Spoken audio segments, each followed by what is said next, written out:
Hello everyone and welcome back to UGC NET mentor guys. आज की video काफी important काफी स्पेशल रहने वाली है बिकॉज ये वीडियो आप सभी की रिक्वेस्ट पे बनाई जा रही है। आज की इस वीडियो में हम डिस्कस करेंगे most repeated topics in UGC net commerce. All 10 units के जो एवरग्रीन टॉपिक्स हैं केवल उनको हम एक्सप्लेन करेंगे आज की इस वीडियो में। सो ये लास्ट मिनट कैप्सूल के जैसे काम करने वाली है ये वाला जो वीडियो रहने वाला है आज का। गाइस देखिए, एग्जाम में कुछ टॉपिक ऐसे होते हैं जो जिससे कि हर बार कुछ टॉपिक ऐसे होते हैं जिन पे हर बार क्वेश्चन बनते हैं एग्जाम में, तो उन टॉपिक्स को आज की इस वीडियो में हम एक्सप्लेन करेंगे। वैसे तो मैं कॉमर्स के वीडियोस लाता हूँ एग्जाम से कुछ दिन पहले, और ये जो मैं आज की वीडियो लेकर के आया हूँ, ये जो पहले मैं वीडियोस लेकर के आता था कॉमर्स के एग्जाम से पहले, ये ऑलमोस्ट वैसा ही है, बट इसमें मैंने कुछ और भी चेंजेस करे, कुछ और टॉपिक को मैंने इसमें ऐड किया है ताकि आपके लिए कोई भी इंपॉर्टेंट टॉपिक यहाँ पे छूटे ना। सो स्टार्ट करते हैं। एक सिंगल वीडियो ही काफी है। अगर आप लास्ट मोमेंट पे प्रिपरेशन कर रहे थे तो ये लास्ट वीडियो ही, एक सिंगल वीडियो ही आपके लिए काफी, बिकॉज यहाँ पर इस वीडियो को देखने के बाद डेफिनेटली आपका जो कॉन्फिडेंस है वो बूस्ट करेगा और साथ ही साथ जो एवरग्रीन टॉपिक्स है वो अच्छे से कवर हो जाएंगे। सो मेक श्योर आप इस वीडियो को एंड तक जरूर देखें और साथ ही इस वीडियो को अपने फ्रेंड्स के साथ शेयर जरूर करें। इससे पहले हम आगे बढ़े, मैं आपको रिमाइंड करा दूं कि अभी तक आपने एग्जाम मेंटर ऐप इंस्टॉल नहीं की तो कर लो गूगल प्ले स्टोर से। और अगर आप iOS यूजर हैं तो उसका लिंक भी आपको इसी वीडियो के description box and comment box में मिल जाएगा। ये मैं ऐप क्यों आपसे इंस्टॉल करवा रहा हूँ, यहाँ पे आपको मैं फ्री में पीवाईक्यूज अवेलेबल करवा देता हूँ, प्लस जो मैं क्लास ले रहा हूँ ये पीडीएफ भी आपको इसी ऐप में अवेलेबल हो जाएगी आफ्टर दी क्लास, या कल तक मैं इसको अवेलेबल करवा दूंगा पीडीएफ को। वैसे मैं बता दूं कि paper 1 commerce management and political science के एग्जाम टारगेटेड पेड कोर्स भी अवेलेबल है, तो आप इन कोर्सेज को भी इस ऐप से अवेल कर सकते हो। सो जो इसका लिंक है आपका इसी वीडियो के मैं डिस्क्रिप्शन बॉक्स में कमेंट बॉक्स में आपको अवेलेबल करवा दूंगा। ओके, तो चलिए स्टार्ट करते हैं गाइस। देखिए, प्रॉफिट शेयरिंग रेशियो पे से रिलेटेड क्वेश्चन बनता है आपके एग्जाम में। अब प्रॉफिट शेयरिंग रेशियो के अलग अलग टाइप्स हो सकते हैं क्योंकि अलग अलग केसेस होते हैं कि जो नया पार्टनर आएगा वो किस रेशियो पे आ रहा है, किस पार्ट पे आ रहा है, आई मीन प्रॉफिट कितना उसको मिलेगा। तो यहाँ पर अलग अलग केसेस होते हैं कि वो न्यू रेशियो जो बनेगा वो किस तरीके से बनेगा। कई बार क्या होता है कि वो एक्वायर करता है पुराने पार्टनर से, कई बार वो गुडविल लेकर के आता है, उसके अकॉर्डिंग उसका रेशियो निकालना पड़ता है। तो अलग अलग केसेस होते हैं, बट मैं क्योंकि आपको बताया कि लास्ट मिनट वीडियो बना रहा हूँ इस वजह से मैं एक सिंगल केस करवाऊंगा जो कि ज्यादा इंपॉर्टेंट है और इसी तरह के जो क्वेश्चन एग्जाम में बनते भी हैं। तो जैसे कि आप अपनी स्क्रीन पे देख पा रहे होंगे, A and B are partners sharing profit in the ratio of 3:2। Now they admit C for 1/3 share in future profit. तो इस तरीके का क्वेश्चन होता है। अब इसमें आपसे ये पूछा जाता है कि बताओ नया प्रॉफिट शेयरिंग रेशियो क्या होगा, ए का, बी का और सी का। तो तीनों का मिला करके आपको बताना है कि कितना प्रॉफिट शेयरिंग रेशियो जो है तीनों का बनेगा। तो ऐसे देखो, सिंपल से क्वेश्चन है। करना है क्या है कि टोटल प्रॉफिट को हम 1 लेट कर लेंगे और जो भी नया पार्टनर आ रहा है उसको हम माइनस कर देंगे। मतलब अगर सपोज करो एक प्रॉफिट हम 1 रुपए कमाते हैं तो उसमें से 1/3 चला जाएगा क्योंकि नया पार्टनर आ रहा है तो 1/3 चला गया। तो यहाँ पर जब हम इसको माइनस करेंगे तो कितना बचेगा, 2/3 बचेगा। तो जो प्रॉफिट बचा है 2/3 इसको बांट लेंगे पुराने वाले पार्टनर्स अपने प्रॉफिट शेयरिंग रेशियो में। तो यहाँ पर जो 2/3 ये बच गया है प्रॉफिट, इसको पुराने वाले पार्टनर कैसे बांटेंगे। जो ए है उसका यहाँ पर कितना हिस्सा है, 3/5, याद है, क्योंकि 3 है ए का और 3 + 2 दोनों को ऐड कर देते हैं ना हम लोग, तो 3/5 हो गया। ऐसे बी का करेंगे हम, इसका कितना हो जाएगा, 2/5 हो जाएगा। तो अब जो प्रॉफिट बचा है 2/3, आप यहाँ पे देख सकते हो 2/3 जो है वो ए ले लेगा 2/3 का 3/5 अपने प्रॉफिट शेयरिंग रेशियो में, और जो बी है वो 2/3 का जो प्रॉफिट है ये ले लेगा किस रेशियो में, अपने पुराने रेशियो में 2/5 करके, है ना। तो सिंपली मल्टीप्लाई करना है। अब दोनों को जब हम मल्टीप्लाई करेंगे तो ये हो गया 6/15, ये हो गया 4/15। इतना समझ में आ गया। इतना समझ में अगर आपको आ गया है तो ये ए और बी का निकल चुका है प्रॉफिट शेयरिंग। अब इसमें हम सी का और निकाल देंगे। सी जो 1/3 के लिए आ रहा था एग्जाम क्वेश्चन में आपको बताया हुआ है 1/3 के लिए आ रहा है, बट क्योंकि हमें डिनोमिनेटर इक्वल करने हैं, आप देखेंगे जो ए और बी का डिनोमिनेटर है वो 15-15 है और इसका जो डिनोमिनेटर है वो 1/3 है, सॉरी 3 है। तो मतलब क्योंकि इसका प्रॉफिट ही 1/3 था, तो इसको हमें डिनोमिनेटर इक्वल करने के लिए क्या करना पड़ेगा, 5 से मल्टीप्लाई करना पड़ेगा। तो जो नीचे डिनोमिनेटर वो कितना हो जाएगा, 15 हो जाएगा। तो यहाँ पर भी 15 हो गया। तो इस तरीके से जो आपका नया प्रॉफिट शेयरिंग रेशियो निकल के आ गया, तो हो जाएगा 6, 4 और 5। इस तरीके का क्वेश्चन एग्जाम में काफी बार आ चुका है यूजीसी नेट में और दोबारा से आ सकता है, इसलिए मैंने इस क्वेश्चन को करवा दिया है। ये बिल्कुल लास्ट मोमेंट पे रिवीजन करवा रहा हूँ मैं, आपकी रिवीजन क्लास के तरीके से आप इसको देखिए और इंपॉर्टेंट टॉपिक कवर करवा रहा हूँ, इसलिए बहुत ज्यादा इन डेप्थ तो हम नहीं जाएंगे। वैसे मैं बता दूं प्रॉफिट शेयरिंग रेशियो में, जैसे मैंने आपको बताया था स्टार्टिंग में कि और भी केसेस होते हैं, 4-5 केसेस होते हैं, तो मैं सारे केसेस नहीं समझाऊंगा। जो केवल लास्ट मिनट पे इंपॉर्टेंट है सिर्फ उन चीजों को मैं कवर करवा रहा हूँ। गाइस देखिए, इसके अलावा पेनिट्रेशन प्राइसिंग भी क्वेश्चन बनता है एग्जाम में, प्राइस स्कीमिंग पे बनता है, प्रीमियम प्राइसिंग भी बनता है। जो प्राइसिंग होती है मार्केटिंग में भी यूज होती है और इकोनॉमिक्स में भी यूज होती है। तो गाइस देखो, पेनिट्रेशन प्राइसिंग क्या होती है, इसका मतलब होता है कि जब इनिशियली स्टेट आप मार्केट में एंटर करते हो तो उसमें क्या होता है, आप जब स्टार्टिंग में मार्केट में एंटर कर रहे होते हो तो आप कम प्राइस रखते हो अपने प्रोडक्ट का, ताकि ज्यादा लोग अट्रैक्ट हो। तो लो प्राइस होता है हाई क्वालिटी प्रोडक्ट का, ताकि ज्यादा से ज्यादा लोग क्या करें, आपको आपके प्रोडक्ट को परचेज करें। उसके बाद आप उसको बढ़ा देते हो धीरे धीरे करके, ग्रेजुअली बढ़ जाता है। तो पेनिट्रेशन प्राइसिंग का मतलब ये होता है कि स्टार्टिंग में जब आप एंटर करते हो मार्केट में, तो स्टार्टिंग में आप लो प्राइस रखते हो, बाद में उसको बढ़ा दिया जाता है, ये पेनिट्रेशन प्राइसिंग होता है। प्राइस स्कीमिंग क्या होता है, स्कीमिंग का मतलब होता है मलाई खाना। जैसे दूध होता है, दूध के ऊपर की मलाई खाते हो ना आप, तो मजा ही आ जाता है। तो इसमें क्या है कि मार्केट में आप अकेले हो, या आप मार्केट में एक ऐसा प्रोडक्ट लेकर के आओ जिसमें कोई दूसरा नहीं है। तो ऐसे में इनिशियली क्या करोगे, आप हाई प्राइस रखोगे, क्योंकि मार्केट में कोई दूसरा प्रोड्यूसर नहीं है उस सामान का। हाई प्राइस पे आपका सामान बिक जाएगा इजीली। और इसके अलावा और यहाँ पर बाद में इसको रिड्यूस करना पड़ेगा। अब बाद में रिड्यूस क्यों करना पड़ता है हमें प्राइस को, क्योंकि जब आपको देखेंगे कि आप मलाई खा रहे हो, तो फिर जब आपको देखा जाएगा कि आप मलाई खा रहे हो, तो फिर बाकी लोग भी देखेंगे, अच्छा ये मलाई खा रहा है, चलो हम भी मार्केट में चलते हैं। तो मतलब कहने का कि और भी प्रोड्यूसर मार्केट में आ जाएंगे आपके जैसा प्रोडक्ट लेकर के, और फिर आपके हाई प्राइस को कम करना ही पड़ेगा, क्योंकि आपको अगर मार्केट में सर्वाइव करना है तो आपको प्राइस कम करना पड़ेगा। तो स्टार्टिंग में प्राइस स्कीमिंग में क्या होता है, स्टार्टिंग में हाई प्राइस रखते हैं हम लोग फॉर लो क्वालिटी प्रोडक्ट, और बाद में उसको रिड्यूस करना पड़ता है, क्योंकि मजबूरी हो जाती है, क्योंकि और भी प्रोड्यूसर मार्केट में फिर आ जाते हैं। फिर प्रीमियम प्राइसिंग होती है। इसमें क्या होता है, हम हाई क्वालिटी सामान को हाई प्राइस में बेचते हैं, क्योंकि लग्जरी सामान होता है। जैसे आप देखेंगे मर्सिडीज हो गया, BMW हो गया, तो एप्पल आईफोन हो गया, तो ये क्या है, हाई क्वालिटी सामान इनको कंसिडर किया जाता है, लग्जरी सामान माना जाता है, इस वजह से इनका हाई प्राइस भी चार्ज किया जाता है। भले ही उसकी कॉस्ट अगर $100 बनी है बनाने में, तब भी उसका $1000 चार्ज किया जाएगा। क्यों? क्योंकि एक ब्रांड वैल्यू बन गई है, एक एक लोगों के मन में जो है एक इमेज बन गई कि यहाँ इस कंपनी का प्रोडक्ट अच्छा होता है, और इस वजह से उसको हाई प्राइस भी लोग इजीली पे कर देते हैं। तो प्रीमियम प्राइसिंग चार्ज करते हैं लोग। अगर हम बात करें लग्जरी, ज्यादातर लग्जरी सामान के साथ ही ऐसा होता है, हाई क्वालिटी सामान के साथ ऐसा होता है। अगर हम बात करें नेक्स्ट टॉपिक की, that is consumer protection act, तो मैं आपको सिर्फ इंपॉर्टेंट टॉपिक करवा रहा हूँ। तो गाइस देखिए, कंज्यूमर प्रोटेक्शन एक्ट पहले 1986 का था, 1986 में बनाया गया था। इसको बाद में अपडेट करके 2019 में गवर्नमेंट ने नया बना दिया। तो ये जो गवर्नमेंट ने नया कंज्यूमर प्रोटेक्शन एक्ट बनाया है, ये क्यों जरूरत पड़ी बनाने की, क्योंकि जो पुराना एक्ट था वो काफी पुराने चीजों को लेकर के बनाया गया था। अब आपको पता है कि ई कॉमर्स का जमाना है, ऐसे में ऑनलाइन बहुत फ्रॉड चल रहे हैं, तो ऐसे में इन चीजों को, इस कानून को भी अपडेट करने की जरूरत पड़ी गवर्नमेंट को। इस वजह से फिर गवर्नमेंट ने इसको अपडेट कर दिया। तो अब जो कंज्यूमर प्रोटेक्शन एक्ट 2019 वाला है, वैसे मैंने दोनों को यहाँ पे डाल दिया, क्योंकि एग्जाम में कुछ कह नहीं सकती, कुछ भरोसा नहीं है, हो सकता है कि 1986 से रिलेटेड पूछ लिया जाए। वैसे तो कम चांस है, ज्यादातर चांस तो यही कि 2019 वाला ही पूछा जाएगा, बट मैंने दोनों डाल दिए यहाँ पर, ताकि आप दोनों को एक बार समझ लें। तो अगर हम बात करें कि दोनों के रेगुलेटर कौन है, कौन रेगुलेट करते हैं इन एक्ट को, तो कंज्यूमर प्रोटेक्शन एक्ट जो नया वाला एक्ट 2019 में बनाया गया है, ये central consumer protection authority that is CCPS को क्या करती है, रेगुलेट करती है। और जबकि कंज्यूमर प्रोटेक्शन एक्ट जो पुराना वाला था, इसमें कोई रेगुलेटर सेपरेट नहीं है, कोई सेपरेट रेगुलेटर नहीं था। बट इस बार क्या है, इस नए एक्ट के अंदर एक नई अथॉरिटी ही बना दी गई CCPA करके। अगर हम बात करें कंज्यूमर कोर्ट की, तो कंज्यूमर कोर्ट के जो नया एक्ट है, इसमें complaint can be filed in consumer court where the complainant resides और वर्क्स। तो गाइज अब जो नया वाला एक्ट है वो कंज्यूमर के लिए इजी बना दिया गया है। पहले क्या था कि जहां पर सेलर है, जहां पर सेलर की दुकान है, जहां पर सामान सेल किया जा रहा है, उस लोकेशन में जाकर के आपको कंप्लेन करनी पड़ती थी, वहां के कंज्यूमर कोर्ट में कंप्लेन करनी पड़ती थी। बट अब नए वाले एक्ट में क्या कर दिया गया है कि जहां पर कंज्यूमर रहता है, वहां के जो भी पास में आपका कंज्यूमर कोर्ट है, वहां पे जाके आप कंप्लेन कर सकते हो। तो ये कहने का मतलब एक कन्वीनियंट हो गया है कंज्यूमर के लिए, क्या करना, कंज्यूमर के लिए हो गया है इजी कंप्लेन करना। ठीक है, तो ये चीज है। आगे बढ़ते हैं गाइस, प्रोडक्ट लायबिलिटी की अगर हम बात करें, तो consumer can seek compensation for harm caused by a product और सर्विस। तो यहाँ पर कॉम्पनसेशन की डिमांड की जा सकती है। No provision consumer could approach civil court but not consumer court. तो यहाँ पर कंज्यूमर कोर्ट में आपको जो है कॉम्पनसेशन नहीं मिलता था, बट आपको सिविल कोर्ट जाना पड़ता था। अगर हम बात करें नेक्स्ट पॉइंट की, सो जो नेक्स्ट पॉइंट है वो काफी इंपॉर्टेंट है आपके एग्जाम के पर्पज से, बिकॉज जनरली यहीं से क्वेश्चन बनता है। पिक्यूनरी जुरिडिक्शन की बात अगर हम करें कि मतलब कि कितने अमाउंट तक कौन से कोर्ट में जाना पड़ता है, तो ये काफी याद करना आपको जरूरी हो जाता है। तो डिस्ट्रिक्ट जो कंज्यूमर फोरम होते हैं, उसमें अप टू 1 करोड़ तक की कंप्लेंट आप कर सकते हो। सपोज करो आपने कोई सामान खरीदा मार्केट से 50,000 का, 1 लाख का, 10 लाख का, तो 1 करोड़ तक की अगर वैल्यू का सामान है, तो आप डिस्ट्रिक्ट कोर्ट में जाकर के, जो डिस्ट्रिक्ट कंज्यूमर कोर्ट है, वहां पे जाके कंप्लेन कर सकते हो।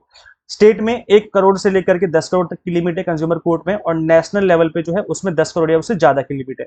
तो ये लिमिट आपको बहुत ही अच्छे से याद कर लेनी, बिकॉज ये लिमिट आपके एग्जाम के लिए काफी इंपॉर्टेंट है।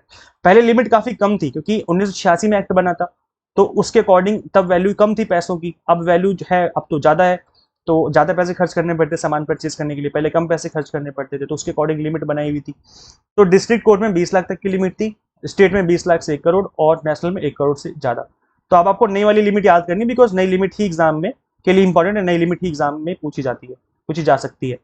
अगर हम बात करें ई कॉमर्स की, तो all rules of direct selling extend to e commerce, मतलब अब जितने भी रूल्स हैं सारे के सारे ई कॉमर्स वाले बिजनेस पे भी लागू किए जाएंगे, जबकि पहले ऐसा कोई प्रोविजन नहीं था। Mediation cells, so court can settlement through mediation, मतलब बीच का एक बिच्छू बन सकता है जहां पर एक कंज्यूमर और एक सेलर दोनों आपस में बात करके जो कोर्ट है दोनों का मामला सुलझा देता है। पहले ऐसा कोई प्रोविजन नहीं था, तो अब क्या है, मामला सुलझा लो तो ज़्यादा बेहतर है। तो अब तो इस टाइम पर एट प्रेजेंट ऑनलाइन सिस्टम भी बनाया हुआ है कि आप ऑनलाइन भी एक दूसरे का मामला सुलझा सकते हो, फिर भी अगर दिक्कत रहती तो आप कोर्ट विजिट कर सकते हो। नेक्स्ट पॉइंट जो कि आप नेक्स्ट टॉपिक जो कि आपके एग्जाम के पर्पज से इंपॉर्टेंट, दैट इज फेरा एंड फेमा। इससे रिलेटेड भी क्वेश्चन काफी बनते रहते हैं एग्जाम में। तो पहले फेरा था 1973 में बनाया गया था, बाद में गवर्नमेंट ने 1999 में फेमा बना दिया। फेमा क्या है, फॉरेन एक्सचेंज मैनेजमेंट एक्ट, पहले रेगुलेशन एक्ट था, अब क्या है, मैनेजमेंट एक्ट है। तो पहले का जो ऑब्जेक्ट था वो था कंजर्वेशन ऑफ फॉरेन एक्सचेंज, मतलब हमें फॉरेन एक्सचेंज का कंजर्व करके रखना है। जबकि अब क्या ऑब्जेक्शन है, ऑब्जेक्टिव है इसका, अब है facilitating external trade and payments and promoting orderly development and maintenance of foreign exchange, मतलब अब जो है पहले के कंपैरिजन में इजी हो गया है। अगर आप फॉरेन एक्सचेंज करना चाहते हो तो अब तो ऑनलाइन आप फॉरेन एक्सचेंज कर सकते हो, पहले आपको परमिशन लेनी होती थी रेगुलेटरी अथॉरिटी से, जनरली सब लोग आरबीआई से परमिशन लेते थे। तो जो फेरा था 1973 में बना था, जबकि फेमा 1999 में बना है, ये आपको याद रखना है क्योंकि फेमा ज्यादा इंपॉर्टेंट है एग्जाम के पर्पज से। वायलेशन जो है नॉन कंपाउंडेबल था, अब जो कंपाउंडेबल है, मतलब अगर आपने कोई गड़बड़ करी तो कंपाउंडिंग इफेक्ट पड़ेगा आपके पेनल्टी के ऊपर, आपके जो चार्जेस लगेंगे उसके ऊपर। पनिशमेंट जो थी पहले इम्प्रिजनमेंट थी, अब जो है मॉनेटरी पेनल्टी लगा देगी, मतलब आप पैसे भरो निकल जाओगे। लेकिन पहले क्या था, जेल तक हो सकती थी। अप्रोच की अगर हम बात करें, इट वॉज सो ये क्वाइट था, रिस्ट्रिक्टिव एंड कंजर्वेटिव था, बट अब क्या है, फ्लेक्सिबल है, अब चीजों को बहुत फ्लेक्सिबल कर दिया गया है। अब पहले जैसा रिजिड जो रूल्स हैं वो रेगुलेशन जो है अब पहले जैसे नहीं है। फॉरेन एक्सचेंज रिजर्व की बात करें तो पहले चैलेंजिंग हुआ करता था, अब सेटिस्फैक्ट्री है। रेजिडेंशियल स्टेटस की बात करें तो पहले सिटीजन्स करते थे, अब मोर देन 6 मंथ, अगर आपकी कंट्री में कोई रह गया तो वो भी कर सकता है इजीली। अब मतलब एक तरीके से फैसिलिटेट कर रहे हैं, अब रिस्ट्रिक्शन जो है पहले से कम कर दी गई है। सेक्शन जो थे पहले 81 सेक्शन थे एक्ट में, अब 49 के आसपास सेक्शन है। तो अब जो है पहले से चीजें ईजी कर दी गई हैं। अब देखो मैं जो अब टॉपिक करवा रहा हूँ ये एग्जाम के पर्पज से अब जो मैंने करवाया उससे भी ज्यादा इंपॉर्टेंट है। सो ये आपका modes of entry into international business, most of the time question बनता है, और 99% चांस गाइज मैं आपको बता रहा हूँ कि क्वेश्चन बनेगा ही बनेगा, चाहे डायरेक्ट क्वेश्चन बने चाहे डायरेक्ट बने, इस पे क्वेश्चन बनेगा ही बनेगा। तो काफी इंपॉर्टेंट टॉपिक है ये। देखो इंटरनेशनल बिजनेस में अगर आपको एंट्री लेनी है, मतलब अगर आपको विदेश में सामान बेचना है तो किस तरह से आप सामान बेच सकते हो, क्या क्या रास्ते हैं। तो पहला जो सिंपल रास्ता है वो एक्सपोर्ट करना है, एक्सपोर्ट करो काम खत्म। Next licence type, licensing business होता है, फिर होता है इन्वेस्टमेंट टाइप जहाँ पे आप डायरेक्ट इन्वेस्टमेंट करते हो।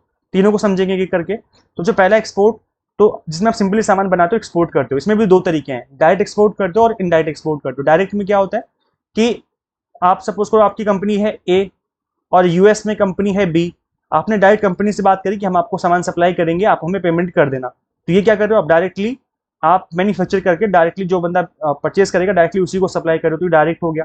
इनडायरेक्ट का मतलब क्या है कि यहाँ पे थर्ड पार्टी इन्वॉल्व होगी। अब यहाँ पर कंपनी सी है, आपने बात करी कंपनी सी से कि भाई हम सामान एक्सपोर्ट करना चाहते हैं, सी ने आगे से बी से बात करी कि हम आपको सामान दिलवा देंगे। तो एक कहने का मतलब एक मीडिएटर है बीच में। तो अब क्या यहाँ पर रिस्क थोड़ा कम हो जाता है, क्योंकि बी अगर ए ने सामान एक्सपोर्ट किया तो वो सी को ही करेगा जो कि इंडिया में ही रहता है। तो ऐसे में प्रॉब्लम नहीं आएगी, मतलब रिस्क कम हो जाता है। आप इसको पकड़ सकते हो, आप गवर्नमेंट में इसको, मतलब गवर्नमेंट बोल रहा हूँ मैं, कोर्ट में जाके इसके ऊपर कंप्लेन कर सकते हो अगर कोई गड़बड़ करेगा। लेकिन अगर बी ने गड़बड़ कर दी डायरेक्ट एक्सपोर्टिंग में तो फिर आप दिक्कत हो जाती है, वहां पे आप कैसे पकड़ोगे उसको, और फिर प्रॉब्लम ही प्रॉब्लम, इंटरनेशनल रिलेशन आ जाते हैं बीच में।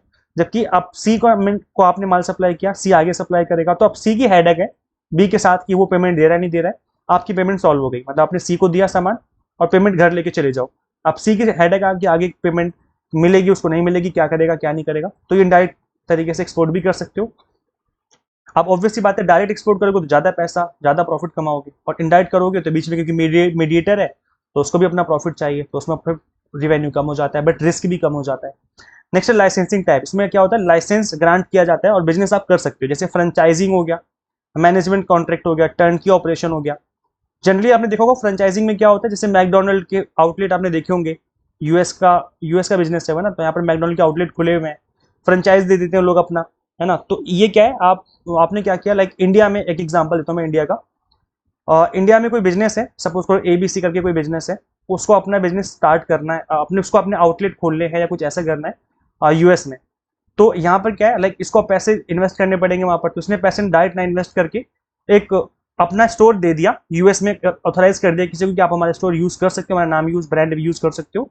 और आप एक तरीके से लाइसेंस इशू कर दिया, जैसे लाइसेंस होता है ना, जैसे गवर्नमेंट लाइसेंस इशू करती है शराब बेचने का, कि आप हमें लाइसेंस की फीस दे दो, बाकी आप दारू बेचते रहो, कोई दिक्कत नहीं है। तो बस ये वही वाली बात है कि आप अपने बिजनेस का एक ब्रांड वैल्यू जो है उसका लाइसेंस दे दिया US में रहने वाले किसी पर्सन को या किसी कंपनी को। अब वो आपका नेम यूज कर रहा है, आपका प्रोडक्ट बेच रहा है, बस आपको लाइसेंस फीस मिल जाएगी। तो ये भी एक तरीका है एक्सपोर्ट, मतलब एक्सपोर्ट से के थ्रू पैसे कमाने का। तो फ्रेंचाइजिंग हो गया। मैनेजमेंट कॉन्ट्रैक्ट होते हैं जिसमें आप कॉन्ट्रैक्ट दे देते हो। गाइस इस वाले केस में क्या होता है कि कंपनी ए है जो हमारी इंडिया में, कंपनी बी जो कि US में है, इन्होंने आपस में कॉन्ट्रैक्ट कर लिया कि हम मैनेज करेंगे, मतलब किसी भी चीज को लेकर के, मैनेजमेंट को लेकर के ये लोग कॉन्ट्रैक्ट कर सकते हैं। सपोज करो HR को लेकर के कर सकते हैं ये, या फिर आपके जो लाइक जो इंटरनल काम होते हैं या जो बैकएंड पे काम होते हैं उससे रिलेटेड उन्होंने कॉन्ट्रैक्ट कर लिया कि आप हमारे इन काम को हैंडल कर लेना। तो इस तरह की जो चीजें हैं वो मैनेजमेंट कॉन्ट्रैक्ट के थ्रू इजीली करा दी जाती हैं। नेक्स्ट आपका टर्न की प्रोजेक्ट ऑपरेशन, जिसमें क्या होता है कि आपने कोई प्रोजेक्ट मिला, आपने उसको कंप्लीट किया, देन उसके बाद आपने उसको कंप्लीट करके उसकी की पकड़ा दी। इसका बेस्ट एग्जांपल मैं हमेशा ही देता हूँ कि जापान की कोई कंपनी है जो कि इंडिया में आकर के दिल्ली मेट्रो बना रही है। ठीक है, अब दिल्ली मेट्रो कंप्लीट होने के बाद जो कंप्लीट प्रोजेक्ट है वो हैंड ओवर कर दिया जाएगा गवर्नमेंट को, इंडियन गवर्नमेंट को हैंड ओवर कर दिया जाएगा, और जो कंपनी वो अपने देश लौट जाएगी और पैसे लेके निकल जाएगी वापसी, है ना। तो बस ये वाली बात है कि मतलब आपको जो प्रोजेक्ट मिला था आपने उसको कंप्लीट किया और उसके बाद उसको उस कंपनी को या फिर गवर्नमेंट को सौंप करके वापस निकल गए।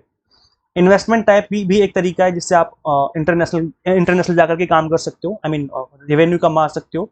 तो इन्वेस्टमेंट में क्या होगा कि आपको सिंपली पैसे इन्वेस्ट करने हैं, पोर्टफोलियो बनाना है और उसको क्या करना है, इन्वेस्ट कर देना है। पोर्टफोलियो में भी दो तरह के होते हैं, एक होता है इन्वेस्टमेंट भी दो तरह की होती है डायरेक्ट और इनडायरेक्ट होती है। डायरेक्ट में क्या होता है कि आप कंपनी के शेयर्स में इन्वेस्ट कर रहे हो, इसको हम लोग पोर्टफोलियो बोलते हैं, क्योंकि शेयर में क्या होता है, जैसे आपने एप्पल के शेयर परचेज कर लिए, है ना, फेसबुक के शेयर परचेज कर लिए, तो ये क्या है, आप इंटरनेशनली रिवेन्यू कमाने की कोशिश कर रहे हो। तो ये पोर्टफोलियो बना रहे हो, एप्पल, FB, गूगल के अलग अलग कंपनी का आपने शेयर परचेज कर लिए, तो ये पोर्टफोलियो इन्वेस्टमेंट कहते हैं हम लोग। यहाँ पर आप शेयर्स परचेज करके या एनी अदर सिक्योरिटी परचेज करके प्रॉफिट कमाते हो। और एक अदर इन्वेस्टमेंट टाइप होती है जिसको हम कहते हैं डायरेक्ट इन्वेस्टमेंट। ये होती है फॉरेन डायरेक्ट इन्वेस्टमेंट, जहाँ पे आप खुद का डायरेक्ट पैसा लगा करके वहां पर अपनी खुद की कंपनी स्टार्ट करते हो। इसको हम लोग FDI बोलते हैं। जैसे कि एग्जाम्पल देता हूँ मैं, टेस्ला कंपनी है US की, अब वो अगर इंडिया में आने का प्लान चल रहा है, अगर वो आ जाती है इंडिया, यहाँ पे आकर के अपना एक खुद के पैसों से अपने, उन्होंने क्या किया, $1 मिलियन उन्होंने क्या किया, अपना पैसा लगा करके इंडिया के बैंगलोर में एक कंपनी सेटअप करी, और इस कंपनी सेटअप करने के बाद यहाँ पे वो रन कर रहे हैं अब। तो इस तरह का जो बिजनेस होगा, जो इंटरनेशनल आप एंट्री मार रहे हो, इसको कहा जाएगा फॉरेन डायरेक्ट इन्वेस्टमेंट, क्योंकि वो कंपनी खुद डायरेक्ट आकर के अपना खुद का फंड लेकर के यहाँ पर इन्वेस्टमेंट करती है, और उसके बाद वो यहाँ पर अपना प्रोडक्ट सर्विस बना करके बेचती है और पैसे कमाती है। तो ये भी जो है, ये हाईएस्ट रिस्की होता है, सबसे ज्यादा रिस्की यही माना जाता है, क्योंकि एक बड़ा अमाउंट आपको इन्वेस्ट करना पड़ता है किसी दूसरी कंट्री में, और ऐसी कंट्री जो कि स्टेबल नहीं है, वहां पर लॉस भी होने के चांस है। खैर इंडिया तो अपनी स्टेबल कंट्री है, एक बार गवर्नमेंट बन गई तो चलती 4-5 साल आराम से चल जाती, 5 साल। बट कुछ कंट्री ऐसी थी जो कि स्टेबल नहीं होती, गवर्नमेंट चेंज होती रहती है, या फिर अंदर कुछ न कुछ लड़ाई दंगे चलते रहते हैं देश के अंदर, तो फिर वहां पर कंपनी डायरेक्ट इन्वेस्टमेंट करने से बचती है। अगर हम बात करें रिस्क एंड रिटर्न की, तो रिस्क एंड रिटर्न के केस में सबसे कम रिस्क कौन से बिजनेस में होता है, वो होता है इनडायरेक्ट एक्सपोर्टिंग में। मैंने आपको बताया था ऊपर, मैं आपको ऊपर लेके चलता हूँ, एक बार समझा देता हूँ चार्ट में। मैंने आपको जस्ट थोड़ी देर पहले बताया था कि ये जितने भी modes of entry of international business है, सबसे कम, सबसे लेस रिस्की जो होता है वो इनडायरेक्ट एक्सपोर्ट होता है, जहां पर मैंने आपको एक एग्जाम्पल लेके बताया था कि एक बीच का मीडिएटर इन्वॉल्व होता है जो कि आपकी खुद की कंट्री का है, A, B और C। तो यहाँ पर बीच का जो बंदा है B, वो इन्वॉल्व रहता है, आप एक्सपोर्ट करते हो B को, B करता है C को। तो ये जो है इनडायरेक्ट एक्सपोर्टिंग होती है, और ये थोड़ा लेस रिस्की माना जाता है। तो इस वजह से इसमें रेवेन्यू भी कम होता है, क्योंकि मीडिएटर को भी पैसे चाहिए होते हैं। इस वजह से आपने देखा इस चार्ट में कि अगर रिस्क कम है तो फिर रेवेन्यू भी क्या, रिटर्न भी क्या होगा, कम होगा। तो इनडायरेक्ट एक्सपोर्टिंग यहाँ पर पहले नंबर पे आता है। फिर थोड़ा सा रिस्क बढ़ेगा इसके कंपेरिजन में, तो थोड़ा रिटर्न भी बढ़ेगा। ये होता है लाइसेंसिंग एंड फ्रेंचाइजिंग। आपने लाइसेंस दे दिया, फ्रेंचाइज दे दिया, आपने फ्रेंचाइज बिजनेस खोल दिया। लेकिन इसमें क्या है, सपोज करो कोई मैकडोनल्ड है ना, मैकडी का अगर आप बर्गर खाते हो तो आपको पता होगा उसने अपना आउटलेट खोला इंडिया में, फ्रेंचाइज या फिर लाइसेंस दे करके खोल ओपन आउटलेट करा इंडिया में। लेकिन अब मैकडी का जो मालिक है वो इंडिया तो आके देखेगा नहीं बार बार कि कैसे कर रहे हो आप, मतलब कितनी हाइजीन मेंटेन कर रहे हो, कितने रुपए में बेच रहे हो। पता लगा जो इंडिया में आउटलेट खुला हुआ है उसने बिल्कुल भी हाइजीन मेंटेन नहीं करी, एकदम गले सड़े और बिल्कुल लो क्वालिटी का सामान बेच रहा है, आपका नाम मैकडी ऊपर लिख करके। तो आपके ब्रांड की वैल्यू बहुत ही गंदे तरीके से नीचे आएगी इस मार्केट में, जो फॉरेन मार्केट है। तो ये भी रिस्की रहता है, रिस्क रहता है इसमें भी, लेकिन इतना रिस्क नहीं रहता जितना डायरेक्ट इन्वेस्टमेंट में रहता है, क्योंकि लाइसेंस फीस तो आपको अल्टीमेटली मिल ही जानी है, आपको तो फीस से मतलब है वो कैसे भी सामान बेचे। लेकिन कहीं आपकी ब्रांड की वैल्यू कम हो जाती है क्योंकि वहाँ पर सामान आपके नाम से गंदा बेचा जा रहा है। तो यहाँ पर थोड़ा रिस्क तो रहता है इस चीज़ का, और रिटर्न भी फिर थोड़ा सा उसके अकॉर्डिंग भी रहता है। फिर डायरेक्ट एक्सपोर्टिंग आता है, यहाँ पर मीडियम लेवल का रिस्क है, मीडियम लेवल का रिटर्न है। फिर जॉइंट वेंचर आते हैं जहाँ पर आप कंपनी स्टार्ट करते हो, जैसे मारुति सुजुकी हो गया, मारुति इंडिया की, सुजुकी जापान की, मिलकर के कंपनी स्टार्ट कर ली। तो ये जॉइंट वेंचर होते हैं जो कि दो कंट्रीज के अलग अलग कंट्री, दो अलग अलग कंट्री की कंपनियां मिलकर के बिजनेस करते हैं।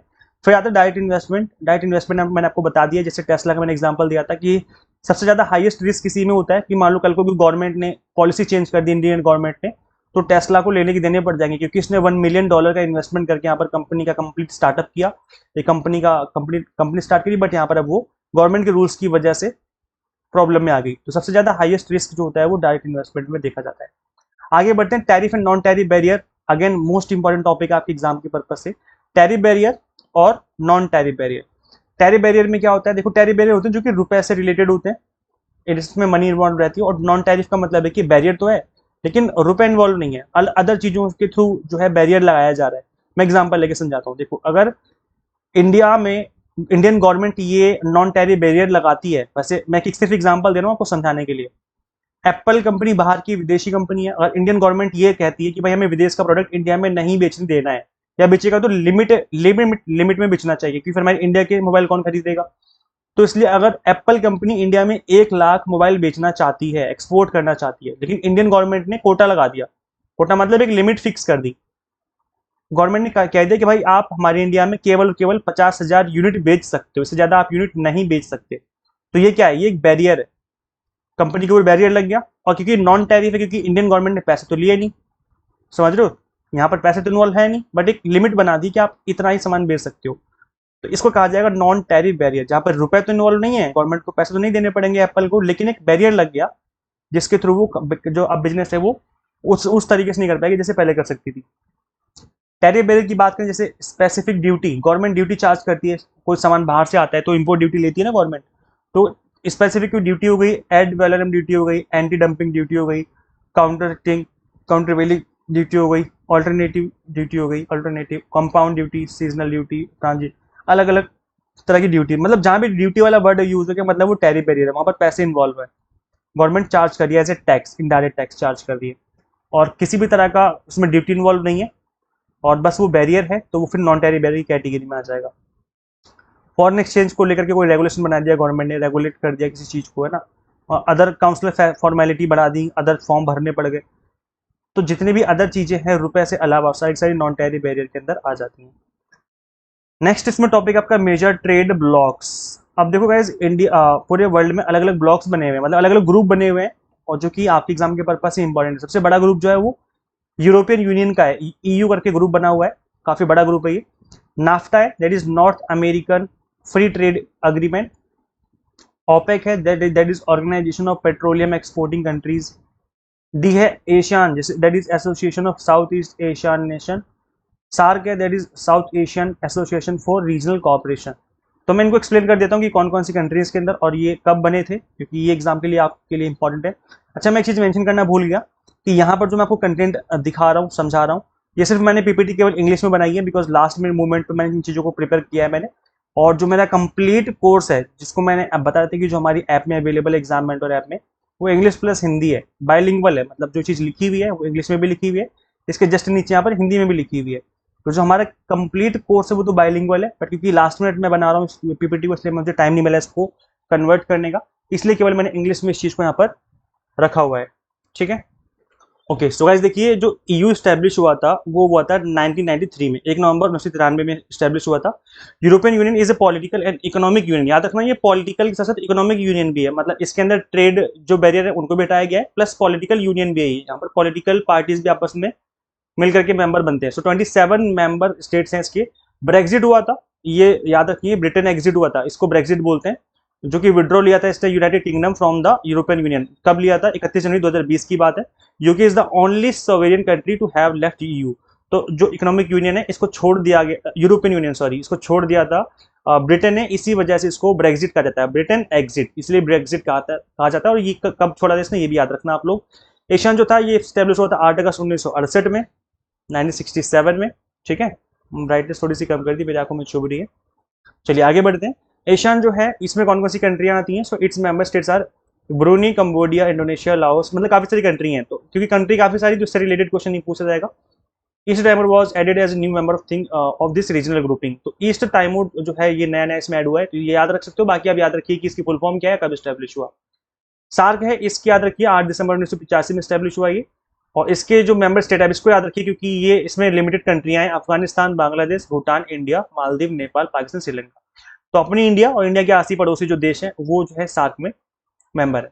North American free trade area NAFTA, इसके अंदर जो है केवल 3 कंट्रियां आती हैं, आई थिंक इसके अंदर 3 कंट्रियां हैं, कनाडा है, मैक्सिको एंड यूनाइटेड स्टेट्स, बस 3 कंट्रियां हैं नाफ्टा की।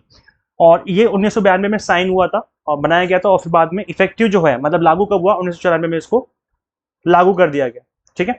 नेक्स्ट इसमें जो ग्रुप है दैट इज ओपेक। अब इसकी फुल फॉर्म क्या है? Organisation of the petroleum exporting countries. इसकी फुल फॉर्म याद कर लीजिए, यूजीसी ने पहले पूछी जा चुकी है। It is a permanent intergovernmental organisation created at the Baghdad, क्योंकि ये ऑयल से रिलेटेड है और पेट्रोल से रिलेटेड है, मतलब वही। तो इसलिए इससे इसी वजह से यहाँ पर ये जो गल्फ कंट्रीज हैं उनका एक ग्रुप है ये। जैसे कि आप देख सकते हो, conference on September 1960 by Iran, Iraq, Kuwait, Saudi Arabia and Venezuela. तो ओपेक जो है इससे रिलेटेड है। वर्ल्ड बैंक की अगर हम बात करें तो कब बना, इसका हेडक्वार्टर कहाँ है, मोस्ट इंपॉर्टेंट है। वर्ल्ड बैंक का हेडक्वार्टर कहाँ पे? वाशिंगटन डीसी में है, यूनाइटेड स्टेट्स में है। कब बना? 1944, जुलाई 1944, जो सेकंड वर्ल्ड वॉर था उसके जस्ट बाद। वर्ल्ड बैंक ग्रुप में कौन आते हैं, ये मोस्ट इंपॉर्टेंट है, कई बार most of the time question बनते हैं। तो वर्ल्ड बैंक के अंदर कौन कौन आते हैं, इस ग्रुप के अंदर कौन कौन आता है, तो इसको अच्छे से याद कर लीजिए। 5 लोगों का ग्रुप है ये। पहला है IBRD, इसकी फुल फॉर्म क्या है? International bank for reconstruction and development. Next आपका IDA, international development association, soft window भी कहते हैं इसको हम लोग। IFC है, इंटरनेशनल फाइनेंस कॉर्पोरेशन। मीगा है, multilateral investment guarantee agency. ICSID है, international centre for settlement of investment dispute.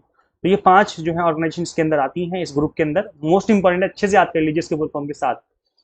Trips and TRIMS, इसकी फुल फॉर्म याद करते हैं हम लोग। ट्रिप्स जो है वो, ट्रिम्स जो है ये है ट्रेड रिलेटेड इन्वेस्टमेंट मेजर्स, और ट्रिप्स जो है वो है trade related aspect of intellectual property rights. तो क्योंकि ये IP है, इंटेलेक्चुअल प्रॉपर्टी राइट्स हो गया, और क्योंकि ये I है तो ये ओनली इन्वेस्टमेंट मेजर्स हो गया। तो समझ लेते हैं क्या है। सो ट्रिम्स जो है that is refers to certain condition और restrictions imposed by a government in respect of foreign investment in the country. क्योंकि फॉरेन इन्वेस्टमेंट जो है थ्रू आउट द ईयर चलती रहती है, तो गवर्नमेंट इसके ऊपर कुछ रिस्ट्रिक्शन इम्पोज करती है, तो ट्रिम्स के थ्रू की जाती है। The agreement on TRIMs provides that no contracting party shall apply any TRIM which is inconsistent with the WTO article. WTO के कुछ रूल्स एंड रेगुलेशन पहले से ही बने हुए हैं, उसके अगेंस्ट जाकर के कोई कंट्री ट्रिम्स के कोप का नाम लेकर के कोई भी ऐसा रूल लेकर के नहीं आएगी जिससे कि नुकसान हो जाए। तो उन चीज़ों को ध्यान में रख करके जो है कंट्रियां इम्पोज करती हैं रिस्ट्रिक्शन। ट्रिप्स जो है वो क्या है? Agreement on trade related aspect of intellectual property rights. It is an international agreement administered by the WTO that set down minimum standards for many forms of intellectual property regulations as applied to nationals of other WTO members। तो ये क्या है? Intellectual property rights को लेकर के एक agreement है जो कि इंटरनेशनल लेवल पे काम करता है। कैपिटल स्ट्रक्चर थ्योरीज की अगर हम बात करें, अगेन काफी मोस्ट इंपॉर्टेंट टॉपिक है एग्जाम के पर्पज से। तो कैपिटल स्ट्रक्चर थ्योरी में आती है रिलेवेंस थ्योरी, जो कि रिलेवेंस थ्योरी का मतलब ये होता है कि जो उधार लेती कंपनी, डेट जो होता है, वो जब कंपनी लेती है तो क्या उसका जो डेट लिया गया है उधार, क्या उसकी वजह से कंपनी की वैल्यूएशन पे असर पड़ेगा या वैल्यूएशन पे असर नहीं पड़ेगा। तो अगर बस असर पड़ रहा है तो वो रिलेवेंस थ्योरी है। अगर डेट लेने से कंपनी के वैल्यूएशन पे असर नहीं पड़ रहा है तो वो इररिलेवेंस थ्योरी है। और अदर थ्योरीज भी हैं इसके अंदर। तो मैंने आपको समझा दिया कि रिलेवेंस और इररिलेवेंस थ्योरी हम क्यों कहते हैं, क्योंकि वो डेट की वजह से वैल्यूएशन में फर्क पड़ेगा या नहीं पड़ेगा। पड़ेगा तो रिलेवेंस थ्योरी, नहीं पड़ेगा तो इररिलेवेंस थ्योरी। अब कुछ थ्योरी ऐसी जो कहती हैं कि डेट अगर आपकी कंपनी डेट लेती है तो उसकी वैल्यूएशन पे असर पड़ेगा, मतलब रिलेवेंस है डेट का कंपनी के वैल्यूएशन के साथ। तो वो कौन कौन सी थ्योरी है? Net income approach, NI theory है, एनआई कहते हैं इसको शॉर्ट में, नेट इनकम अप्रोच। और ट्रेडिशनल थ्योरी भी यही कहती है, ठीक है। तो इसके अंदर बेसिकली दोनों के अंदर ऑलमोस्ट सेम बातें कही जा रही हैं। यही बोला जा रहा है कि अगर आप डेट ज्यादा लेते हो तो इससे एक मार्केट में एक ये जाता है कि कंपनी ज्यादा डेट ले रही है, जिसकी वजह से अब जो है इनको ज्यादा इंटरेस्ट चुकाना पड़ेगा, और अब जो है इक्विटी शेयर्स के लिए कम पैसा बचेगा, जिसकी वजह से इक्विटी शेयर होल्डर जो है उनके मन में डर आता है, फिर वो अपना प्राइस बढ़ा देते हैं, मतलब उनका जो रिटर्न है उसके ज्यादा रिटर्न की डिमांड करते हैं। तो इससे वैल्यूएशन कहीं ना कहीं कम होती है कंपनी की, जिसकी वजह से वो रिलेवेंस थ्योरी के अंदर इनको डाल दिया गया है। ट्रेडिशनल अप्रोच के अंदर भी ऑलमोस्ट वही सेम बात बोली गई है। कैपिटल स्ट्रक्चर में इरेलेवेंस थ्योरी का क्या मतलब है? इसका मतलब है कि इसका कोई फर्क नहीं पड़ता, नेट ऑपरेटिंग इनकम अप्रोच। सो एनवाई अप्रोच और एमएम अप्रोच जो है, ये दोनों कहते हैं कि आप डेट ले लो चाहे इक्विटी ले लो, को ज़्यादा फर्क नहीं पड़ेगा, और जो डेट का एडवांटेज आपको मिलेगा वो आप इक्विटी को पे ऑफ करना पड़ता है, क्योंकि वो अपना वैल्यूएशन बढ़ा देते हैं। तो इस वजह से फिर ये जो है इरेलेवेंट हो जाता है वैल्यूएशन के लिए, जबकि यहाँ पर ही कहते हैं कि रिलेवेंट है। अगर आप डेट ज़्यादा यूज़ करोगे तो कंपनी की वैल्यूएशन बढ़ेगी, क्योंकि उन्होंने ये बोला था कि इंटरेस्ट आपको पे करना है, क्योंकि डेट सस्ता होता है, इंटरेस्ट अगर आप पे करोगे तो पैसे बचेंगे ज़्यादा, जिसको हम कंपनी के वैल्यूएशन में दिखा सकते हैं कि कंपनी ज़्यादा प्रॉफिट कमा रही है, ठीक है। और जबकि इसमें क्या है, इसमें उल्टा है, जस्ट क्या जो इररिलेवेंट थ्योरी उसमें जस्ट उल्टा है। इसमें देखो, स्टार्टिंग से सिंपल टर्म्स में बताता हूं मैं। इन दोनों थ्योरी में ये बोला जा रहा है कि अगर डेट यूज करोगे तो, क्योंकि डेट चीपर होता है, सिंपल सी बात है कि दोनों में एजम्पशन भी यही है, डेट जो है सस्ता होता है, इक्विटी शेयर्स महंगे होते हैं, क्योंकि उनको प्रॉफिट का हिस्सा देना पड़ता है। तो डेट क्योंकि सस्ता है, अगर डेट ज्यादा यूज करोगे तो ऐसे में क्या होगा, कंपनी को फायदा होगा, क्योंकि वैल्यूएशन बढ़ेगी, क्योंकि कंपनी का ज्यादा प्रॉफिट बचेगा। और डेट कम यूज करोगे तो उल्टा हो जाएगा, ठीक है, तो मतलब वैल्यू कम हो जाएगी। तो ये बोला गया इन दोनों थ्योरी में, जबकि इनमें बोला गया है कि अगर डेट ज्यादा यूज करोगे तो जो फायदा होगा डेट ज्यादा यूज करने से, वो इक्विटी अपना ज्यादा पैसे मांगेंगे फिर वो आपसे, क्योंकि उनका रिस्क बढ़ेगा, जिस वजह से ज्यादा डेट यूज करने का जो फायदा था वो इक्विटी को हमें पे ऑफ करना पड़ेगा, और फिर वो जो है आपका वैल्यूएशन इरेलेवेंट हो जाएगा, मतलब जो आपका फायदा था वो नुकसान में को इक्वल कर देगा। और कैपिटल स्ट्रक्चर दो थ्योरी हैं, एक तो ट्रेड ऑफ थ्योरी है और एक है packing order theory. Trade off theory में ये बोला गया है, सिंपल टर्म्स में बता रहा हूं मैं, ट्रेड ऑफ थ्योरी में ये बोला गया है कि आपको डेट और इक्विटी में एक बैलेंस बना के चलना है, एक ऐसा बैलेंस बनाना है जहां पर ना तो बहुत ज्यादा आपकी कॉस्ट आए और ना ही बहुत ज्यादा आपको प्रॉफिट हो, एक बीच का रास्ता चुन के चलना है। और ऑलमोस्ट यही सेम बात ट्रेडिशनल अप्रोच में भी कही गई थी कि हमें एक बीच का रास्ता चुनना है। एक इसमें भी ट्रेडिशनल अप्रोच में भी एक ट्रेड ऑफ पॉइंट आता है, तो ये बीच का रास्ता चुनने की बात कही गई है। अगर हम बात करें पैकिंग ऑर्डर थ्योरी में, तो इसमें पैकिंग ऑर्डर देखो, क्योंकि ऑर्डर बोला गया है तो एक ऑर्डर है, इसके अंदर तीन चीजों का ऑर्डर है। पैकिंग ऑर्डर थ्योरी में सबसे नंबर 1 पे आता है रिटेन अर्निंग। अगर कंपनी के अंदर रिटेन अर्निंग है तो सबसे पहले हमें उसे यूज करना है। सेकंड नंबर पे आती है हमारे डेट, अगर रिटेन अर्निंग नहीं है कंपनी को तो फिर डेट यूज करना चाहिए। थर्ड नंबर पे आता है इक्विटी, उसके बाद कंपनी को शेयर्स यूज करने चाहिए। अगर हमें प्रॉफिट मतलब कंपनी में बिजनेस में पैसे लगाने हैं, कंपनी को आगे बढ़ाना है, तो ये तीन तरीके से हमें काम करना चाहिए। सबसे नंबर 1 पोजीशन पे क्या है, रिटेन अर्निंग, फिर आता है डेट, फिर आएगा इक्विटी शेयर्स। ये पैकिंग ऑर्डर थ्योरी है। अगर हम बात करें और टेक्निक से कैपिटल बजटिंग की, तो कैपिटल बजटिंग जो कन्वेंशनल एंड साइंटिफिक टेक्निक्स हैं कैपिटल बजटिंग की, तो देखो गाइस, कैपिटल बजटिंग की कुछ ट्रेडिशनल अप्रोच है, कुछ मॉडर्न अप्रोच है। ट्रेडिशनल अप्रोच में अब इसके अंदर भी काफी डिटेल में पढ़ना पड़ता है, बट अभी फिलहाल के लिए इतना याद कर लो कि जो ट्रेडिशनल अप्रोच है वो पे बैक पीरियड है, एवरेज रेट ऑफ रिटर्न है, जबकि जो मॉडर्न अप्रोचेस हैं वो नेट प्रेजेंट वैल्यू है, इंटरनल रेट ऑफ रिटर्न है, modified internal rate of return है, और प्रॉफिटेबिलिटी इंडेक्स है। याद रखना, जो आपकी मॉडर्न अप्रोच है इन सभी में time value of money, TVM का ध्यान रखा जाता है, इसको कंसिडर करके इन थ्योरीज को बनाया गया है और डिसीजन लिए जाते हैं। जबकि जो स्टार्टिंग की दो हैं इनमें TVM that is time value of money को ध्यान में नहीं रखा जाता, बल्कि जो आपका अमाउंट है, आई मीन जो फैक्ट है, जो आपके अमाउंट रहते हैं, अमाउंट जो आप इन्वेस्ट करते हैं, जो भी अमाउंट इन्वॉल्व होता है इसमें, तो उनको ध्यान में रख करके लिया जाता है। अगर हम बात करें डिविडेंड डिसीजन की, तो इसके अंदर डिविडेंड देने से कंपनी के वैल्यूएशन पे असर पड़ेगा नहीं पड़ेगा। अगेन यहाँ पर दो तरह की थ्योरी है, डिविडेंड इररिलेवेंस थ्योरी और डिविडेंड रिलेवेंस थ्योरी। इररिलेवेंस का मतलब हो गया कि चाहे आप डिविडेंड दो चाहे ना दो, कोई फर्क नहीं पड़ेगा, ये एमएम हाइपोथेसिस कहती है। जबकि डिविडेंड रिलेवेंस थ्योरी मतलब डिविडेंड देने से जो कंपनी है उसके वैल्यूएशन पे फर्क पड़ेगा, कंपनी का जो प्राइस है उस पर फर्क पड़ेगा नहीं पड़ेगा। देन उसके लिए दो थ्योरी, वॉल्टर मॉडल और गॉर्डन मॉडल। अब ये दोनों थ्योरी अपना अपनी कहानी सुनाते हैं, तो इसको थोड़ा सा आप लोग समझिए। एक चीज मैं आपको बता दूं कि इन दोनों मॉडल में एक कहावत फेमस है जो कि गॉर्डन मॉडल की है। इसमें ये बोला जाता है that a bird in hand is worth two in the bush. मतलब अगर आपके हाथ में आज 1 रुपए दे दिया जाए वो ज्यादा अच्छा है, या फिर मैं 1 साल के बाद आपके हाथ में 100 रुपए दे दूं, तो आप बोलोगे सर 1 साल के बाद का भरोसा नहीं मुझे, आप दोगे नहीं दोगे, कहाँ रहोगे आप, मुझे नहीं पता, बट आप आज मुझे 1 रुपए दे दो, ज्यादा बेटर है मेरे लिए।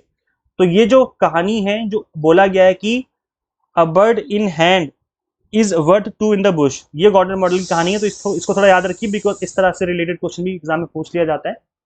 आगे बढ़ते हैं गाइस। अच्छा देखो ये रहा, मैंने लिखा हुआ भी है, बर्ड इन हैंड थ्योरी करके जो है वो गॉर्डन मॉडल ही है, ठीक है।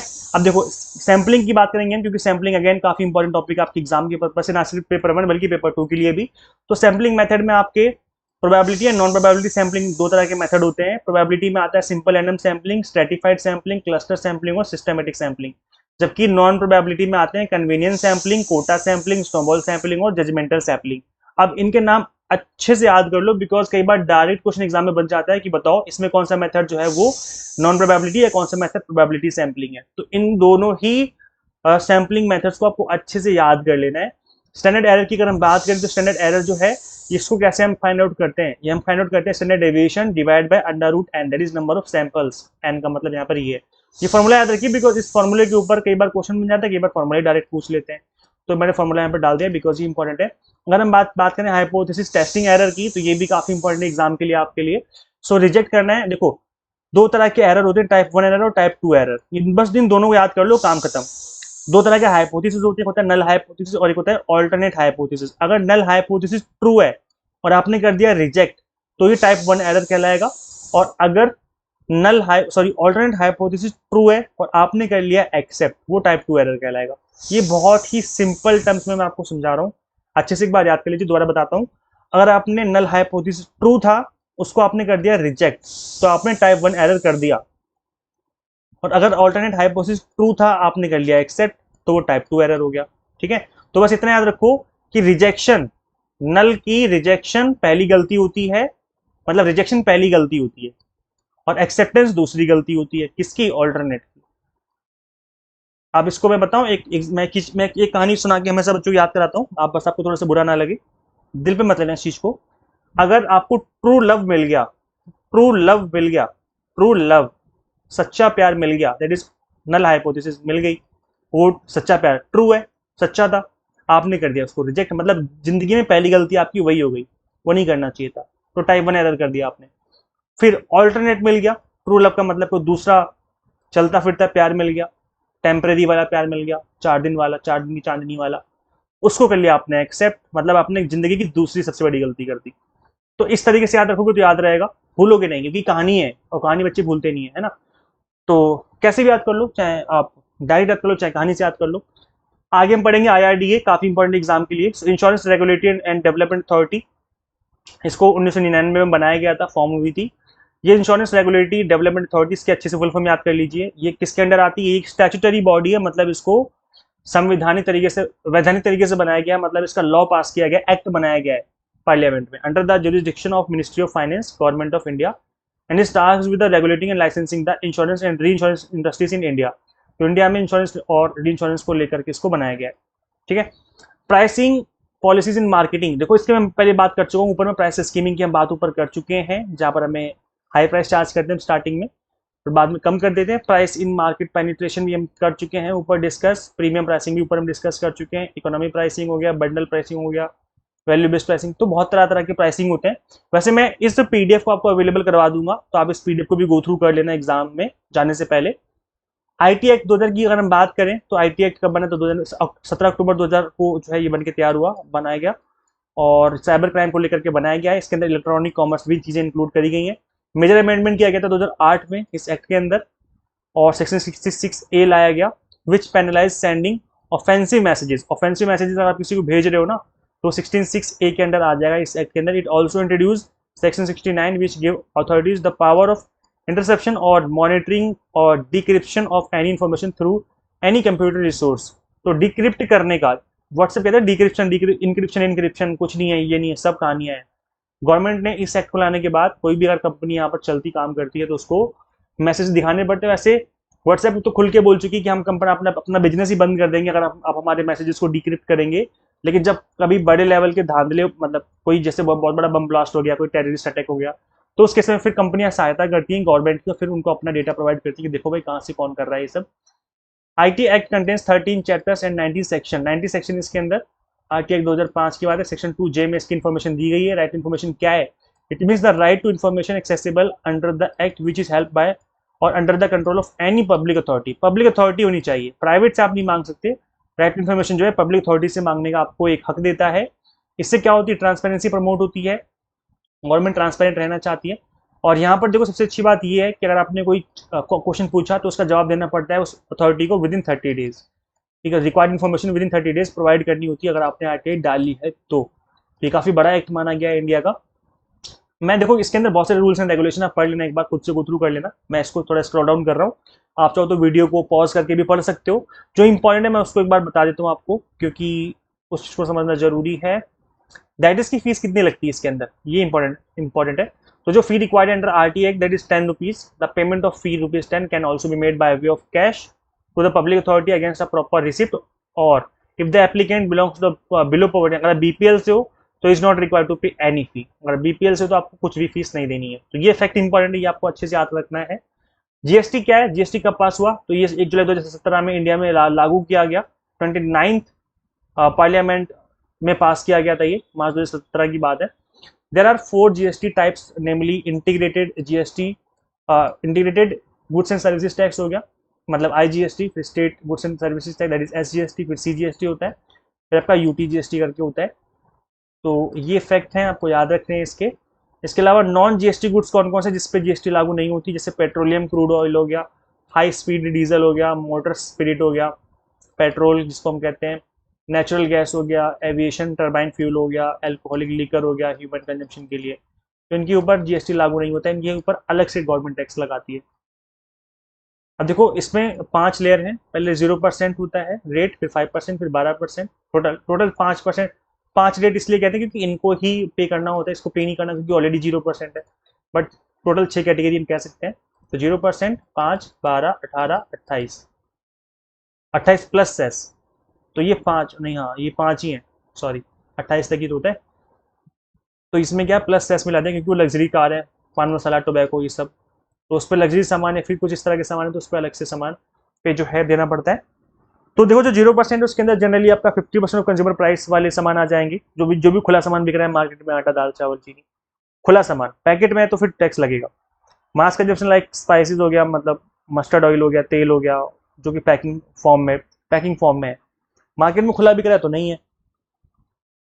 इसके अलावा प्रोसेस फूड हो गए 12%, सॉप ऑयल हो गया, टूथपेस्ट हो गए, रेफ्रिजरेटर स्मार्टफोन 18% के आसपास, वाइट गुड्स कार हो गए 28%। तो इस तरह की जो चीज़ें हैं वो उस पर आपको देखने को मिल जाएंगी टैक्स के स्लैब के अंदर। देखो जीएसटी नंबर जो है वो जानना जरूरी है। जीएसटी नंबर जो है वो एक 15 डिजिट का नंबर होता है।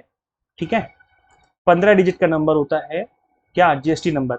अब इस फॉर्मेट को आपको याद रखना जरूरी है क्योंकि इससे रिलेटेड क्वेश्चन बन जाता है एग्जाम में। तो स्टार्टिंग के जो 2 नंबर होते हैं इसको हम लोग क्या बोलते हैं? स्टेट कोड कहते हैं। आपका स्टेट का कोड होता है कि किस स्टेट का वो जीएसटी नंबर है। फिर आपका पैन नंबर आ जाएगा, परमानेंट अकाउंट नंबर होता है, वो पैन नंबर डाल दिया जाएगा यहाँ से यहाँ तक।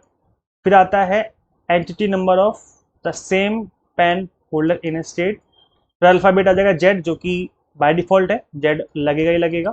फिर चेक सम डिजिट होता है, कोई एक डिजिट डाल दिया जाएगा लास्ट में 0 से 9 तक के बीच में।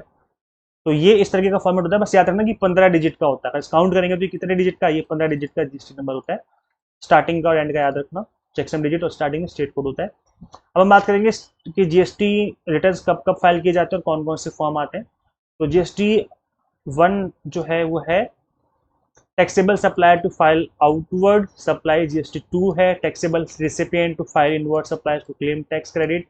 जीएसटी 3, जीएसटी 4, जीएसटी 5, इस तरीके से काफ़ी सारे इसमें जीएसटी रिटर्न होते हैं और अलग अलग डेट पे उनको फाइल करना पड़ता है। तो इतना याद रखने की जरूरत नहीं है, बस आप याद कर लीजिए कि कौन सा जो जीएसटी है वो किस चीज़ के लिए होता है। वैसे जनरली जीएसटी तो इस तरह के क्वेश्चन नहीं बनते हैं, ज़्यादातर इनकम टैक्स से बनते हैं। बट फिर भी क्योंकि ये कुछ लिमिटेड जीएसटी नंबर ही है तो आप एक बार गो थ्रू कर लेना इनको भी। आगे बढ़ते हैं guys. Income tax act 1961। Heads of income 5 होते हैं, सभी को पता है। Salary, house property, profession and business and profession, capital gain and other sources. तो ये 5 आपके हेड हो गए। आगे बढ़ते हैं गाइज। ओके, आईटीआर फॉर्म देखो ये इंपॉर्टेंट है क्योंकि इनकम टैक्स से जनरली क्वेश्चन बनता है आईटीआर से रिलेटेड। तो आईटीआर 1 जो होता है उसको हम सहज कहते हैं। और for individuals being a resident having total income up to ₹50 lakh. क्या बोला गया? फॉर्म का नाम क्या है? सहज है, जो कि इसके लिए है, एक रेजिडेंट के लिए है। और ये क्या है? Having total income up to 50 lakh. तो आपको फिल करना है ये। हैविंग इनकम फ्रॉम सैलरी हो गया, वन हाउस प्रॉपर्टी हो गया, अदर सोर्सेज इंटरेस्ट वगैरह and agricultural income up to ₹5,000। तो ये अगर आपका है तो आपको सहज फॉर्म भरना है आईटीआर 1। ठीक है, ये जो मैंने स्क्रीनशॉट लगा रखे हैं ये डायरेक्टली मैंने वेबसाइट से उठाए हैं क्योंकि ये आपको पढ़ाने के पर्पज से हैं। तो इस वजह से जो ऑफिशियल वेबसाइट है इनकम टैक्स की मैंने वहाँ से उठा लिए आपको समझाने के लिए, ताकि आपको डायरेक्ट इन्फॉर्मेशन में पहुँचा सकूँ। आईटीआर 2 जो है वो है for individuals and HUF not having income from profit and gain और बिजनेस और प्रोफेशन। तो ये इंडिविजुअल एचयूएफ के लिए, लेकिन जिनकी income profit and gain and business profession से नहीं है वो लोग ये फॉर्म भरते हैं। फिर आता है फॉर्म नंबर 3। ये कौन भरता है? ये भरते हैं इंडिविजुअल और HUF having income from profit and gain of business and profession. और आपकी इनकम प्रॉफिट या गेन हुआ है आपको बिजनेस एंड प्रोफेशन से, तो आपको आईटीआर 3 भरना होता है। फिर आता है आपका आईटीआर नंबर 4, सुगम कहते हैं इसको हम लोग। ये कौन भरता है? ये भरते हैं इंडिविजुअल एचयूएफ एंड फर्म्स भरती हैं। एलएलपी हो गया, अदर देन एलएलपी नहीं भरते हैं। Being a resident having a total income of ₹50 lakh and having income from business and profession which is computed under section 44 AD. मतलब आपकी जो इनकम है 50 लाख अप टू 50 लाख है, और आपकी इनकम जो है बिजनेस एंड प्रोफेशन से भी हुई है, तो उस केस में आपको आईटीआर 4 भरना पड़ेगा, सुगम। उसके बाद आता है नेक्स्ट आईटीआर 5। ठीक है, ये कौन भरता है? Other than individual HUF company and person. ITR जो 7 भरते हैं वो भी इसको फिर नहीं भर सकते आईटीआर 5 को।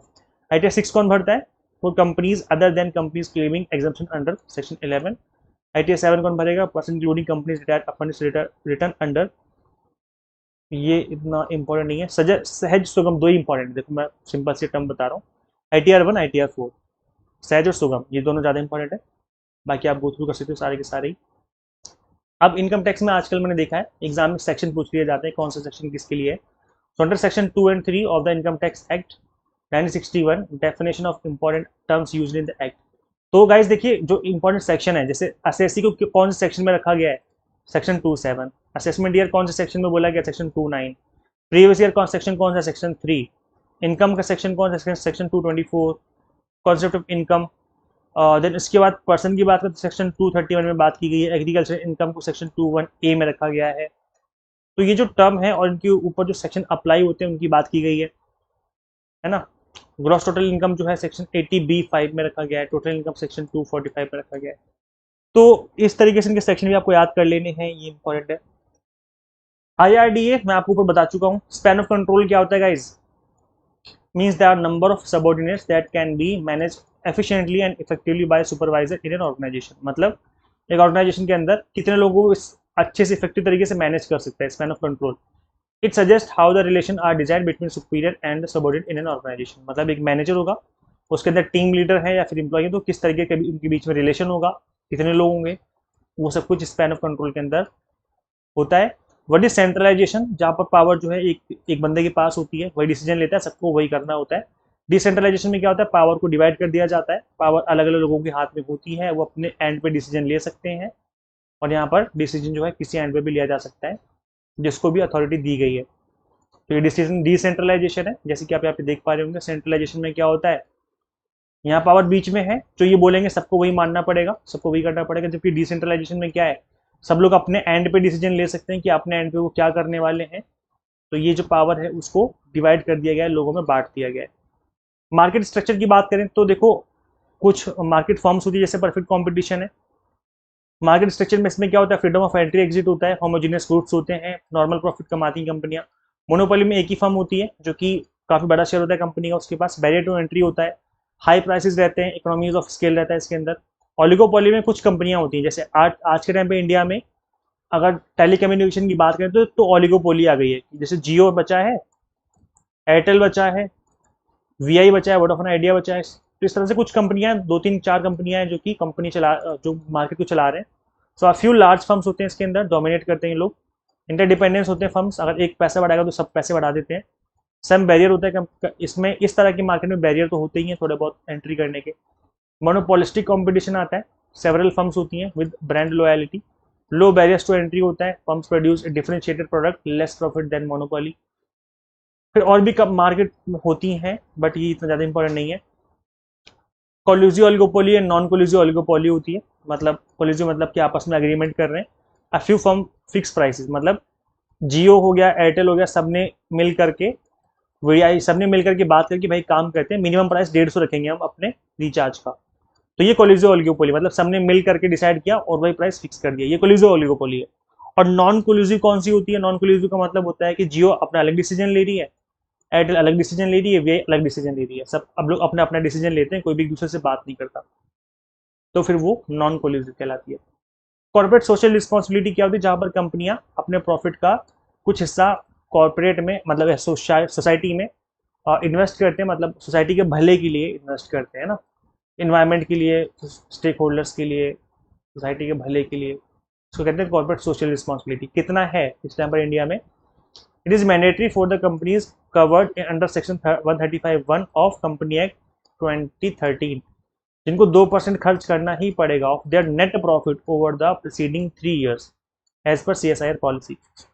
तो अब जो है इंडिया में कंपनी 2013 के अकॉर्डिंग 2% कंपनी को अपने नेट प्रॉफिट का, याद रखना ग्रॉस प्रॉफिट का नहीं, नेट प्रॉफिट का 2% खर्च करना पड़ता है। और ये जो नेट प्रॉफिट है 2%, वो कौन सा होता है? ओवर द प्रीसीडिंग 3 years, जो लास्ट 3 साल का प्रॉफिट रहा है कंपनी का, उसका एक एवरेज निकाल करके। जनरल मैनेजमेंट थ्योरीज, अब कुछ थ्योरीज काफ़ी फेमस है, जैसे फ्रेडरिक विंस्लो टेलर ये साइंटिफिक मैनेजमेंट के दाता, मतलब पिता माने जाते हैं। हेनरी फ्यूल हो गए, मैक्स वेबर हो गए, एल्टन मायो हो गए। हेनरी फ्यूल की एडमिनिस्ट्रेटिव थ्योरी थी, मैक्स वेबर की ब्यूरोक्रेटिक थ्योरी थी, एल्टन मायो की बिहेवियरल थ्योरी ऑफ मैनेजमेंट थी। तो ये थ्योरी के नाम आपको याद करने और याद करना है कि किसने बनाई है, क्योंकि इतना ही याद करना इंपॉर्टेंट एग्जाम के पर्पज से, मोस्ट इंपॉर्टेंट इनफैक्ट, काफ़ी इंपॉर्टेंट एग्जाम के लिए। हेनरी फ्यूल की एडमिनिस्ट्रेटिव थ्योरीज में 14 प्रिंसिपल्स बनाए थे इन्होंने, आप सभी को पता होगा। Planning, organizing, commanding, controlling, span of control, सब इसके अंदर आता है। ठीक है, बाकी आप लोग स्क्रीन पे सामने आप सब लोग पढ़ सकते हो कि क्या लिखा हुआ है। थ्योरी जो है, कुछ थ्योरी जैसे टेलर है, इन्होंने साइंटिफिक मैनेजमेंट थ्योरी दी है। वेबर ने bureaucratic organisation, Fayol management function. Gulick हो गया, फेलोड हो गया, Elton Mayo Hawthorne effect, McGregor theory, X theory Y हो गया, एर्गिरिस हो गया, एम्प्लॉय पार्टिसिपेशन थ्योरी थी। तो थ्योरी के जो दाता हैं जिन्होंने बनाई है, उनके नाम से थ्योरी पूछ ली जाती है। बाकी उन्होंने नाम मेंशन कर दिए हैं सभी को। System theory founded by the biologist Ludwig von Bertalanffy, अजीब से नाम हो गया तो। थ्योरी एक्स थ्योरी वाई जो है डॉगलस मैग्रेगर ने बनाई है, हमने ऊपर देखा अभी। ह्यूमन रिलेशन थ्योरी जो थी इल्टन मायो ने बनाई थी। Fred Fiedler and others conceived of the contingency management theory. तो कुल मिलाकर के बात ये है कि मैनेजमेंट थ्योरी का नाम और किसने बनाया उसको, ये आपको अच्छे से याद कर लेना है, एग्जाम के लिए इंपॉर्टेंट है।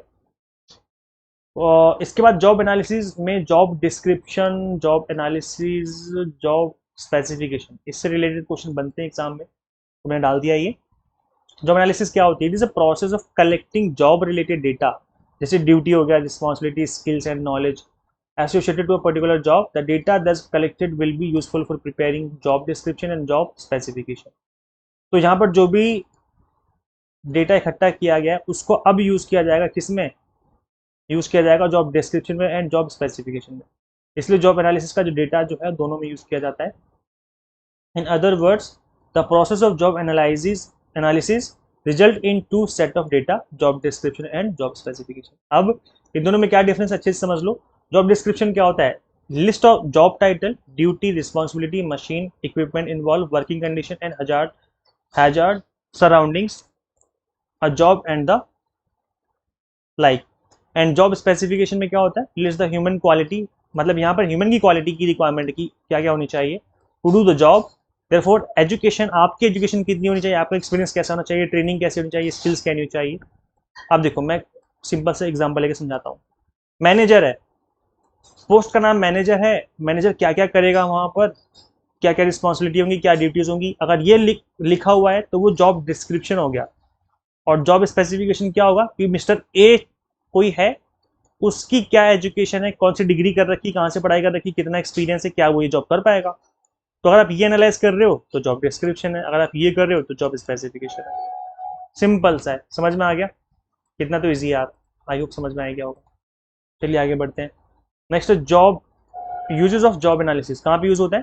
तो job related data collected from a job analysis process are useful in human resource planning, recruitment and selection, training and development. तो हर जगह यूज हो सकता है जो भी डेटा इकट्ठा किया गया है, क्योंकि डेटा के बेसिस पे हम हर जगह चीजें बनाते हैं, काम करते हैं, और उसी के बेसिस पे रिजल्ट ड्रॉ किए जाते हैं। अब देखो जो भी मैंने आपको पढ़ाया आज की इस क्लास में, मैंने कोशिश करी कि अपनी तरफ से पूरा कंटेंट मैं आपको डिलीवर कर सकूं जो कि एवरग्रीन वाले टॉपिक का है। बट फिर भी क्योंकि इतने कम टाइम में कैसे कोई 10 यूनिट्स पढ़ा सकता है, तो इसलिए अगर आप कंप्लीट 10 यूनिट्स कवर करना चाहते हो, एग्जाम टारगेटेड, इधर उधर की बातें नहीं, टू द पॉइंट पढ़ना चाहते हो, एग्जाम टारगेटेड पढ़ना चाहते हो, और सिंगल अटेम्प्ट में अपने फर्स्ट अटेम्प्ट में एग्जाम को क्रैक करना चाहते हो, कॉमर्स का, पेपर 1 का, दोनों का ही हम आपको एग्जाम टारगेटेड कोर्स अवेलेबल करवा रहे हैं। आप प्लान कर सकते हो हमसे स्टडी करने का। मैं आपको गारंटी देता हूँ कि एक टॉपिक को मैं आपको बहुत ही अच्छे से बेसिक से लेकर एडवांस लेवल तक पढ़ाऊंगा, एक एक टॉपिक को अच्छे से समझाऊंगा, इस तरीके से पढ़ाऊंगा जिस तरीके से एग्जाम में एनटीए क्वेश्चन पूछता है, ताकि आपसे कोई गड़बड़ ना हो, कोई दिक्कत ना हो आपके साथ। सो इसलिए ये जो कोर्स है आपके लिए बहुत ही ज़्यादा इंपॉर्टेंट है, बहुत यूजफुल है। Paper 1 commerce management and political science, ये कोर्सेज अवेलेबल हैं, तो आप इनका थोड़ी स्टडी कर सकते हो।